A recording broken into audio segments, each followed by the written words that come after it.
નમસ્કાર મિત્રો, સ્વાગત છે તમારું અમારી યુટ્યુબ ચેનલમાં। તો મિત્રો, જીએમસી એટલે કે જામનગર મહાનગરપાલિકા દ્વારા જુનિયર ક્લાર્ક સહિત અલગ અલગ પોસ્ટ પર ભરતીની જાહેરાત કરવામાં આવેલી છે। તો આ ભરતીમાં જાતે અરજી ફોર્મ કેવી રીતે ભરી શકાય તેના વિશે આજના વિડીયોમાં આપણે ચર્ચા કરીશું। પરંતુ તે પહેલા વિડીયો ગમે તો લાઈક અને શેર કરી દેજો, ચેનલમાં નવા હોય તો ચેનલને સબસ્ક્રાઇબ કરી દેજો। તો ચાલો મિત્રો, વિડીયોની શરૂઆત કરીએ।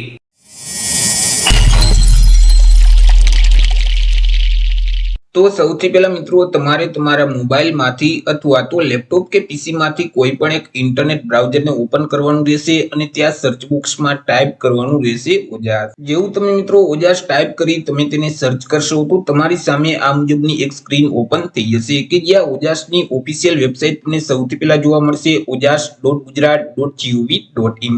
તો તે વેબસાઇટ ઉપર તમારે ક્લિક કરવાનું રહેશે। વેબસાઇટ ઉપર ક્લિક કરશો એટલે આ મુજબની એક સ્ક્રીન છે તે ઓપન થઈ જશે। હવે મિત્રો, અહીં જે મેનુ આપેલ છે તેમાં ઓનલાઈન એપ્લિકેશનનો ઓપ્શન જોવા મળશે, તેના ઉપર ક્લિક કરશો એટલે સબ મેનુ ઓપન થઈ જશે કે જેમાં સૌથી પહેલા જે એપ્લાયનો ઓપ્શન છે ત્યાં તમારે ક્લિક કરી દેવાનું રહેશે।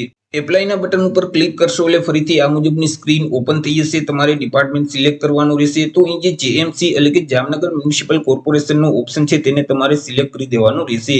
હવે જેવું મિત્રો તમે જેએમસી એટલે કે જામનગર મહાનગરપાલિકાને સિલેક્ટ કરશો એટલે જેએમસી દ્વારા જેટલી ભરતીમાં અરજી ફોર્મ શરૂ હશે તેનું એક લિસ્ટ ઓપન થઈ જશે। મિત્રો, તમારે જે ભરતીમાં અરજી ફોર્મ ભરવું છે તેનું નોટિફિકેશન જો તમારે ડાઉનલોડ કરવું હોય તો તેની સામે મિત્રો અહીં જે ડિટેલનું બટન છે તેના ઉપર ક્લિક કરશો તો મિત્રો તે ભરતીની પીડીએફ ફાઇલ છે તે તમારા ડિવાઇસમાં ડાઉનલોડ થઈ જશે, નોટિફિકેશન ડાઉનલોડ થઈ જશે। તમામ પોસ્ટમાં અરજી ફોર્મ ભરવાની રીત સેમ જ છે, તો આપણે કોઈ પણ એક પોસ્ટને ધ્યાનમાં રાખી આગળ વધીશું। અરજી ફોર્મ ભરવાની જે છેલ્લી તારીખ છે તે 8 એપ્રિલ 2025 રહેશે। હવે તમારે જે ભરતીમાં અરજી ફોર્મ ભરવું છે, જે પોસ્ટમાં તમારે અરજી ફોર્મ ભરવું છે, તો તેની સામે અહીં જે ગ્રીન કલરમાં એપ્લાયનું બટન છે તેના ઉપર ક્લિક કરી દેવાનું રહેશે।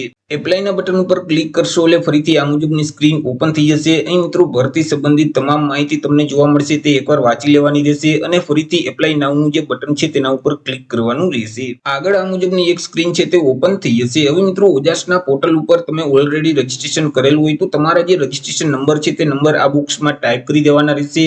તમારી જે જન્મ તારીખ છે તે અહીં ટાઈપ કરી અને એપ્લાય વિથ ઓટીઆરના બટન ઉપર ક્લિક કરવાનું રહેશે। પરંતુ ઓજાસના પોર્ટલ ઉપર હજી સુધી તમે રજીસ્ટ્રેશન નથી કરેલ તો અહીં જે રેડ કલરમાં સ્કીપનું બટન છે તેના ઉપર ક્લિક કરી દેવાનું રહેશે, જેથી કરી આગળ તમને એક અરજી ફોર્મ આપી દેવામાં આવશે। તે ફોર્મમાં તમામ માહિતી ભરવાની રહેશે। અરજી ફોર્મ ભરો તે પહેલા અહીં અગત્યની સૂચના આપેલ છે તે અવશ્ય વાંચી લેવાની રહેશે।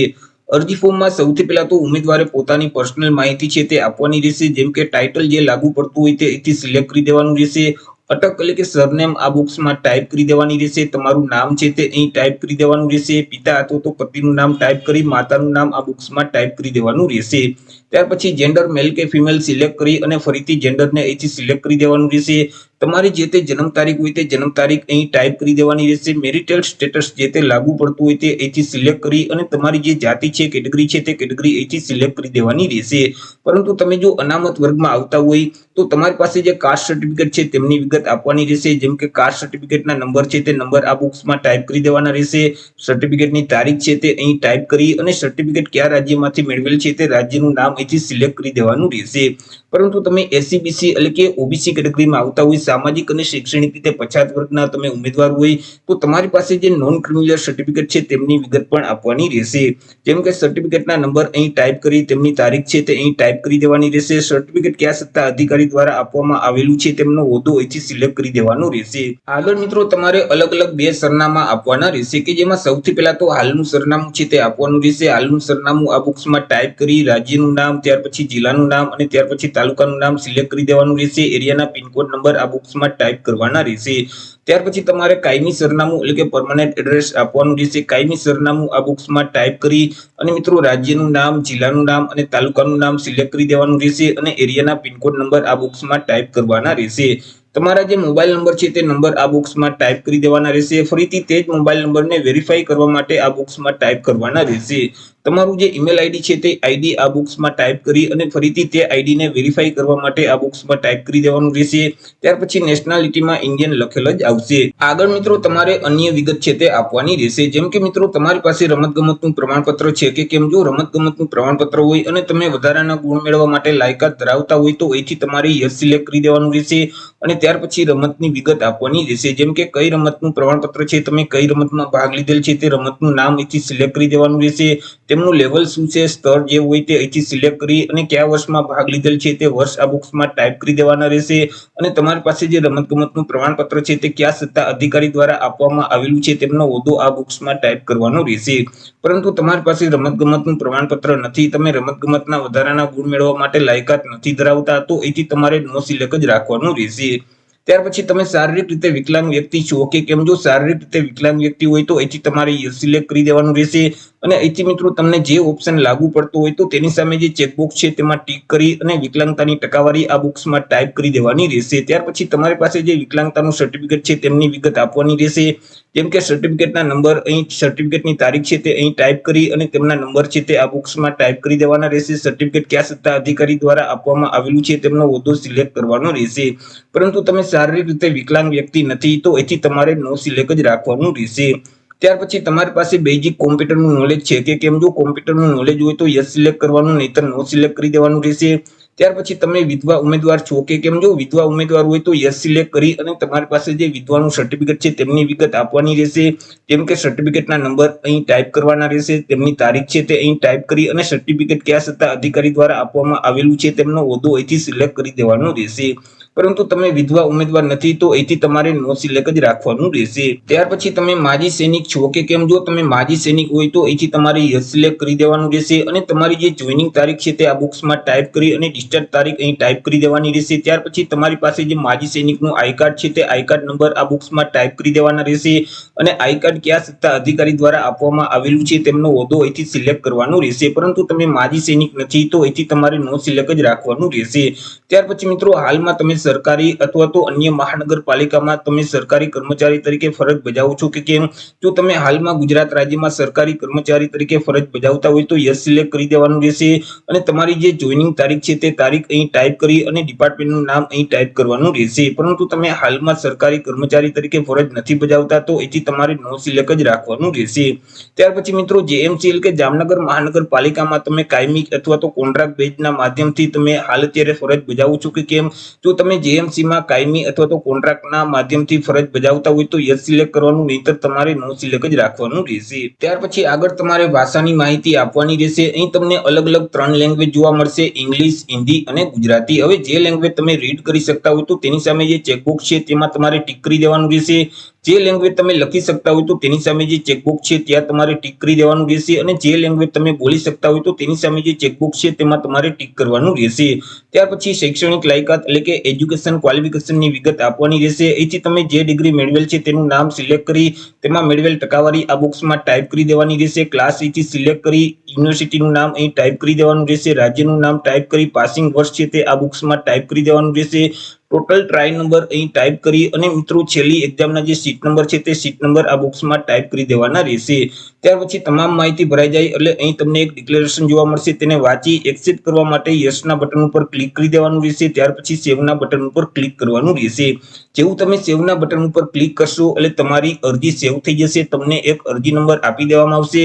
હજી આગળ મિત્રો તમારે ફોટો અને સિગ્નેચર અપલોડ કરવાના રહેશે. ત્યાર પછી તમારે તમારી અરજીને કન્ફર્મ કરવાની રહેશે. જ્યાં સુધી તમે તમારી અરજીને કન્ફર્મ નહીં કરો ત્યાં સુધી તમારું ફોર્મ છે તે માન્ય ગણાતું નથી. ફોટો અને સિગ્નેચરને અપલોડ કરવા માટે ફરીથી તમારે હોમ સ્ક્રીન ઉપર આવી જવાનું રહેશે. અહીં જે મેનુ છે તેમાં ઓનલાઈન એપ્લિકેશનનો ઓપ્શન જોવા મળશે, તેના ઉપર ક્લિક કરશો તો સબ મેનુમાં અપલોડ ફોટો અને સિગ્નેચરનું જે ઓપ્શન છે તેના ઉપર તમારે ક્લિક કરવાનું રહેશે. જેથી કરી અરજીની વિગત છે તે તમારી પાસે માંગશે. તમારા જે અરજી નંબર છે, એપ્લિકેશન નંબર છે તે આ બોક્સમાં ટાઈપ કરી દેવાના રહેશે. તમારી જન્મ તારીખ અહીં ટાઈપ કરી અહીં જે સિક્યુરિટી કોડ એટલે કે કેપ્ચા કોડ આપવામાં આવેલ છે તે સેમ કોડ આ બોક્સમાં ટાઈપ કરી ઓકેના બટન ઉપર ક્લિક કરી દેવાનું રહેશે. જેથી કરી આ મુજબની સ્ક્રીન ઓપન થઈ જશે કે જેમાં સૌથી પહેલા તો તમારે તાજેતરનો પાસપોર્ટ સાઇઝનો ફોટોગ્રાફ છે તે અપલોડ કરવાનું રહેશે. હવે તમે જે ફોટો અપલોડ કરો છો તે ફાઇલનું ફોર્મેટ જેપીજી ફોર્મેટ હોવું જોઈએ અને ફાઇલની સાઇઝ છે તે 15 KB કરતા ઓછી હોવી જોઈએ. સૌથી પહેલા અહીં ચોઈસ ફાઇલનું બટન છે તેના ઉપર ક્લિક કરી અને ફોટાને સિલેક્ટ કરી દેવાનું રહેશે. ત્યાર પછી અપલોડના બટન ઉપર ક્લિક કરશો તો અહીં ફોટોગ્રાફ અપલોડ થઈ જશે.